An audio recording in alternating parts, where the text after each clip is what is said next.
Ito para to sa lahat ng mga kabataan na nanonood ngayon dito. Pakinggan nyo tong mabuti. Tandaan nyo, hanggat merong taong kayang sumuportang pag-aralin kayo, huwag nyong sayangin. Hanggat may mga magulang kayong nagbabanat ng buto, makita lang kayong nag-aaral mabuti, magkaroon kayo ng magandang kinabukasan, huwag nyong sayangin. Tigil-tigilan nyo yung pakikisama sa mga kaibigan nyong wala namang naitutulong sa inyong maganda.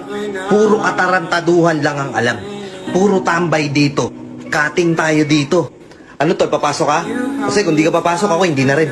Nakakatamad naman pumasok ngayon ng boring na subject. Utang na loob. Pahalagahan nyo yung edukasyong ipinagkakaloob sa inyo ng mga taong sumusuporta sa inyo. May ibang mga bata, nagtitinda ng sampagita, nagbebenta ng basahan, nagtitinda ng pandesal. Meron lang silang maipantustos sa pag-aaral nila. Tinuturing na dukha, pero gumagawa ng paraan makapag-aral lang. Napakaswerte nyo.